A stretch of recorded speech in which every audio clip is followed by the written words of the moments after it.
Hi ಸ್ನೇಹಿತರೆ, ಎಲ್ಲರಿಗೂ ನಮಸ್ಕಾರ. ನೋಡಿ, ಗೃಹಲಕ್ಷ್ಮಿ ಯೋಜನೆಯ ಪ್ರತಿಯೊಂದು ಫಲಾನುಭವಿಗಳಿಗೆ ಒಟ್ಟಿಗೆ ನಿಮ್ಮ ಬ್ಯಾಂಕ್ ಖಾತೆಗೆ 4,000 ಹಣನ ಸರ್ಕಾರ ಜಮಾ ಮಾಡ್ತಾ ಇದೆ.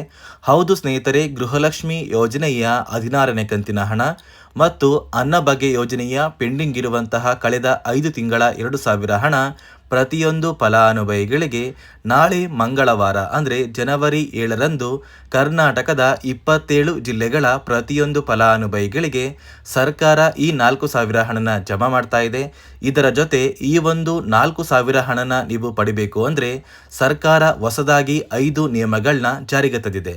ಹಾಗಾದರೆ ಬನ್ನಿ ಸ್ನೇಹಿತರೆ, ಆ ನಿಯಮಗಳು ಏನು ಮತ್ತು ಯಾವ ಜಿಲ್ಲೆಗಳಿಗೆ ಹಣ ಜಮಾ ಆಗ್ತಾ ಇದೆ ಅಂತ ತಿಳ್ಕೊಳ್ಳೋಣ.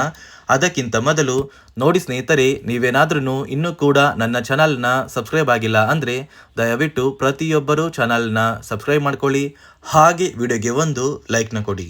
ಹೌದು ವೀಕ್ಷಕರೇ, ಗೃಹಲಕ್ಷ್ಮಿ ಯೋಜನೆಯ 16ನೇ ಕಂತಿನ ಹಣಕ್ಕಾಗಿ ಕಳೆದ 1 ತಿಂಗಳಿಂದ ಸಾಕಷ್ಟು ಫಲಾನುಭವಿಗಳು ವೆಯ್ಟ್ ಮಾಡ್ತಾ ಇದ್ರಿ. ಇದೀಗ ಕೊನೆಗೂ ನಿಮ್ಮ ಬ್ಯಾಂಕ್ ಖಾತೆಗೆ ಸರ್ಕಾರ ಗೃಹಲಕ್ಷ್ಮಿ ಯೋಜನೆಯ 16ನೇ ಕಂತಿನ ಹಣ ಮತ್ತು ಅನ್ನಭಾಗ್ಯ ಯೋಜನೆಯ ಪ್ರತಿಯೊಂದು ಫಲಾನುಭವಿಗಳಿಗೆ ಪೆಂಡಿಂಗ್ ಇರುವಂತಹ 5 ಕಂತಿನ 2,000 ಅಕ್ಕಿ ಬದಲು ಹಣ ಕೂಡ ಸರ್ಕಾರ ಜಮಾ ಮಾಡ್ತಾ ಇದ್ದು, ಒಟ್ಟಾಗಿ ನಿಮ್ಮ ಬ್ಯಾಂಕ್ ಖಾತೆಗೆ ಸರ್ಕಾರ 4,000 ಹಣನ ಜಮಾ ಮಾಡ್ತಾ ಇದೆ. ಈ ಒಂದು ಹಣ ಜನವರಿ 10ರಷ್ಟರಲ್ಲಿ ಪ್ರತಿಯೊಂದು ಫಲಾನುಭವಿಗಳ ಬ್ಯಾಂಕ್ ಖಾತೆಗೆ ಜಮಾ ಆಗುತ್ತೆ ಅಂತ ಹಣಕಾಸು ಇಲಾಖೆ ಪ್ರತಿಯೊಂದು ಫಲಾನುಭವಿಗಳಿಗೆ ಮುಖ್ಯವಾದ ಮಾಹಿತಿಯನ್ನು ಕೊಟ್ಟಿದೆ. ಮತ್ತು ಈ 4,000 ಹಣನ ನೀವು ಪಡಿಬೇಕು ಅಂದರೆ ಸರ್ಕಾರ ಪ್ರತಿಯೊಂದು ಫಲಾನುಭವಿಗಳಿಗೆ ಅಂದರೆ ಅನ್ನಭಾಗ್ಯ ಯೋಜನೆಯ ಫಲಾನುಭವಿಗಳು ಮತ್ತು ಗೃಹಲಕ್ಷ್ಮಿ ಯೋಜನೆಯ ಪ್ರತಿಯೊಂದು ಫಲಾನುಭವಿಗಳಿಗೆ 5 ಹೊಸ ನಿಯಮಗಳನ್ನ ಜಾರಿಗೆ ತಂದಿದೆ. ಈ 5 ನಿಯಮನ ನೀವು ಪಾಲಿಸಿದರೆ ಮಾತ್ರ ನಿಮ್ಮ ಬ್ಯಾಂಕ್ ಖಾತೆಗೆ ಈ 4,000 ಹಣ ಜಮಾ ಆಗುತ್ತೆ. ಹಾಗಾದರೆ ಬನ್ನಿ ಆ ನಿಯಮಗಳು ಏನು ಅಂತ ಕೂಡ ತಿಳ್ಕೊಳ್ಳೋಣ. ಅದಕ್ಕಿಂತ ಮೊದಲು ನಾಳೆ ಮಂಗಳವಾರ ಜನವರಿ 7ರಂದು ಯಾವ ಜಿಲ್ಲೆಗಳಿಗೆ ಸರ್ಕಾರ ಈ 4,000 ಹಣನ ಜಮಾ ಮಾಡ್ತಾ ಇದೆ ಅಂತ ನಾನು ನಿಮಗೆ ತಿಳಿಸ್ಕೊಡ್ತಾ ಇದ್ದೀನಿ. ಮೊದಲಿಗೆ ಬಾಗಲಕೋಟೆ, ಬೆಂಗಳೂರು ನಗರ, ಬೆಂಗಳೂರು ಗ್ರಾಮಾಂತರ, ಬೆಳಗಾವಿ, ಬಳ್ಳಾರಿ, ಬೀದರ್, ವಿಜಯನಗರ, ಚಾಮರಾಜನಗರ, ಚಿಕ್ಕಬಳ್ಳಾಪುರ, ಚಿಕ್ಕಮಗಳೂರು, ಚಿತ್ರದುರ್ಗ, ದಕ್ಷಿಣ ಕನ್ನಡ, ದಾವಣಗೆರೆ, ಧಾರವಾಡ, ಗದಗ, ಕಲಬುರಗಿ, ಹಾಸನ, ಹಾವೇರಿ, ಕೊಡಗು, ಕೋಲಾರ, ಕೊಪ್ಪಳ, ಮಂಡ್ಯ, ಮೈಸೂರು, ರಾಯಚೂರು, ರಾಮನಗರ, ಶಿವಮೊಗ್ಗ, ತುಮಕೂರು, ಉಡುಪಿ, ಉತ್ತರ ಕನ್ನಡ, ಯಾದಗಿರಿ ಮತ್ತು ಬಿಜಾಪುರ. ಈ 27 ಜಿಲ್ಲೆಗಳ ಪ್ರತಿಯೊಂದು ಫಲಾನುಭವಿಗಳ ಬ್ಯಾಂಕ್ ಖಾತೆಗೆ ಸರ್ಕಾರ ಗೃಹಲಕ್ಷ್ಮಿ ಯೋಜನೆಯ 16ನೇ ಕಂತಿನ ಹಣ ಮತ್ತು ಅನ್ನಭಾಗ್ಯ ಯೋಜನೆಯ ಪೆಂಡಿಂಗ್ ಇರುವಂತಹ 5 ಕಂತಿನ ಹಣನ ಜಮಾ ಮಾಡ್ತಾ ಇದ್ದು, ಕೆಲವೇ ದಿನಗಳಲ್ಲಿ ಪ್ರತಿಯೊಂದು ಫಲಾನುಭವಿಗಳು ನಿಮ್ಮ ಬ್ಯಾಂಕ್ ಖಾತೆಗೆ ಬರಬೇಕಾಗಿರುವಂತಹ ಈ 4,000 ಹಣನ ಪಡ್ಕೋತೀರಾ. ಆದಷ್ಟು ಬೇಗ ಸರ್ಕಾರ ಪ್ರತಿಯೊಂದು ಫಲಾನುಭವಿಗಳಿಗೆ ಈ 4,000 ಹಣನ ತಲುಪುವಂತಹ ಒಂದು ಪ್ರಯತ್ನ ಹಣಕಾಸು ಇಲಾಖೆ ಕೂಡ ಪಡ್ತಾ ಇದೆ ಅಂತ ಹೇಳ್ತಾ ಇದ್ದೀನಿ. ಇಲ್ಲಿಯವರೆಗೂ ನಿಮ್ಮ ಬ್ಯಾಂಕ್ ಖಾತೆಗೆ ಗೃಹಲಕ್ಷ್ಮಿ ಯೋಜನೆಯ ಒಟ್ಟು 15 ಕಂತಿನ ಹಣ ಜಮಾ ಆಗಿದ್ರೆ ಖಂಡಿತವಾಗಿಯೂ ಸರ್ಕಾರದಿಂದ ಬಂದಿರುವಂತಹ ಈ 4,000 ಹಣನ ಆದಷ್ಟು ಬೇಗ ನೀವು ಪಡ್ಕೋತೀರಾ. ಒಂದು ವೇಳೆ ಪೆಂಡಿಂಗ್ ಹಣ ಜಮಾ ಆಗಿಲ್ಲ ಅಂದರೆ ನಿಮ್ಮ ಬ್ಯಾಂಕ್ ಖಾತೆಗೆ ಯಾವುದೇ ಕಾರಣಕ್ಕೂ ಈ 4,000 ಹಣ ಜಮಾ ಆಗೋದಿಲ್ಲ ಅಂತ ಕೂಡ ಸರ್ಕಾರ ಒಂದು ಮಾಹಿತಿನ ಕೊಟ್ಟಿದೆ. ಅದೇ ರೀತಿ ಸುಮಾರು 1,30,000 ಫಲಾನುಭವಿಗಳ ಬ್ಯಾಂಕ್ ಖಾತೆಗೆ ಈ ಬಾರಿ 16ನೇ ಕಂತಿನ ಹಣನ ಸರ್ಕಾರ ಕ್ಯಾನ್ಸಲ್ ಮಾಡಿದೆ. ಈ ಒಂದು ಫಲಾನುಭವಿಗಳಿಗೆ ಯಾವುದೇ ರೀತಿಯ ಗೃಹಲಕ್ಷ್ಮಿ ಯೋಜನೆಯ 2,000 ಹಣ ಇನ್ನು ಮುಂದೆ ಜಮಾ ಆಗೋದಿಲ್ಲ ಅಂತ ಸಚಿವೆ ಲಕ್ಷ್ಮೀ ಹೆಬ್ಬಾಳ್ಕರ್ ಅವರು ಮಾಹಿತಿನ ಕೊಟ್ಟಿದ್ದು, ಯಾವ ಕಾರಣಕ್ಕೆ ಈ ಫಲಾನುಭವಿಗಳಿಗೆ ಹಣ ಜಮಾ ಆಗ್ತಾ ಇಲ್ಲ ಅಂದರೆ ಸರ್ಕಾರ ಕೆಲವೇ ದಿನಗಳ ಹಿಂದೆ ಗೃಹಲಕ್ಷ್ಮಿ ಯೋಜನೆಯಲ್ಲಿ 5 ಹೊಸ ನಿಯಮಗಳನ್ನ ಜಾರಿಗೆ ತಂದರು. ಆ 5 ನಿಯಮದ ಆಧಾರದ ಮೇಲೆ ಫಲಾನುಭವಿಗಳ ಬ್ಯಾಂಕ್ ಖಾತೆಗೆ ಈ 2,000 ಹಣ ಜಮಾ ಆಗ್ತಾ ಇದೆ.